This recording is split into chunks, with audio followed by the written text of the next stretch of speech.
The Pixel 7 Pro is far from Google's second smartphone, but it represents the company's sophomore release since it swung more seriously into the high-end handset arena.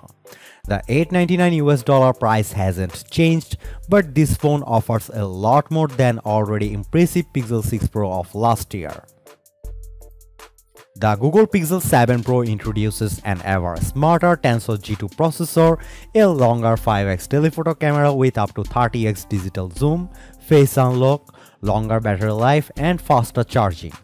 There's a lot to love about the Pixel 7 Pro, and it feels like the best and most uncompromising Android phone yet. There are two things that have physically changed about the Pixel 7 Pro compared to its predecessor.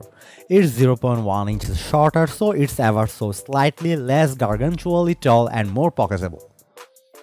The second most obvious difference is the glass rear camera bar has been replaced by one made of polished aluminum. It makes the phone look a little less distinct, but the shiny metal sheen definitely adds to its high-end appearances, especially so with the bright and grey color scheme of the Hazel model I have.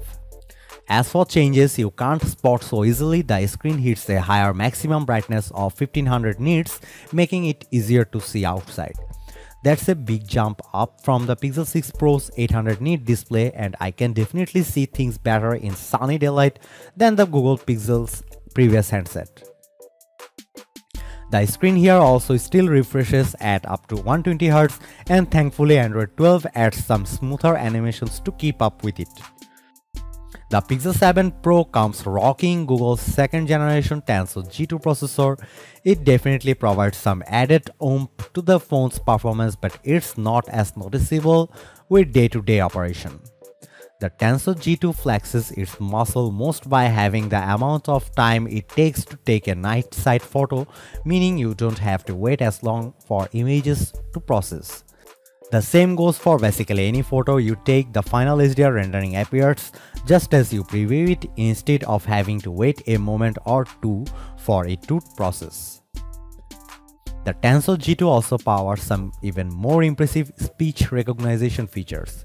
Namely, you can have Google Assistant call and talk to customer service at places like Costco, Enterprise Rent-A-Car, and a Home Depot while you select from on-screen options what you want to say for you.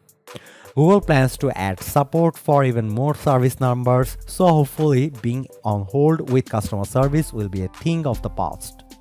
You can also use the voice to text in 3 languages: Spanish, French, and Italian, including the ability to add emojis. The most impressive thing about the Google Pixel 7 Pro is by far its new cameras. The telephoto camera has seen the most attention, with its 4x zoom lens upgraded to 5x, and that's all done optically, by the way. This new lens is also backed by the same 48 megapixel sensor, so it can digitally crop in with a feature Google calls super res zoom. Even more interesting, if you take a photo between 2.5x and 5x, the Pixel 7 Pro will take images from its main and telephoto camera and combine them for a sharper and more detailed image. The images at 5x are astonishingly sharp, to the point where I feel the phone's telephoto camera can replace my actual mirrorless camera with a telephoto lens.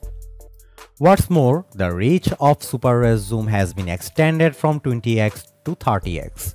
It's not quite to the absurd levels of Samsung's 100x space zoom on the Galaxy S22 Ultra, but Google's results are arguably better across its more limited range. The high zoom factor images from the Pixel 7 Pro are clearly sharper and less grainy. As for the main camera, Google has stuck to the same 50 megapixel sensor but introduced a 2x digital zoom just like the iPhone 14 Pro. It's a handy feature for when you don't need a 5x amount of magnification but images do look a little less detailed. The ultrawide camera meanwhile has an upgraded 125-degree field of view, so you can capture even wider vistas and taller buildings in your frame. The ultrawide camera also has a new passable macro mode, but similar to Apple's first implementation of it, it's all automatic and can cause your phone to randomly switch between the main wide camera to the telephoto camera when you get close to a subject. I am hoping Google will implement some kind of manual option for the macro camera with an upcoming update. The Google Pixel 7 Pro offers astounding battery life, largely thanks to its 5000 mAh battery. Most days I find myself with 30% or more battery life remaining, and that's with heavy use. Google has also boosted the wired and wireless fast charging speeds to 30 watt. Physically plugging in the phone for 15 minutes gave me back 24% battery charge, and after 30 minutes I was nearly up to a half tank with 48%. Unfortunately, as of this review, I did not have a 30 watt wireless charger to test the maximum wireless charging speeds of the Google Pixel 7 Pro.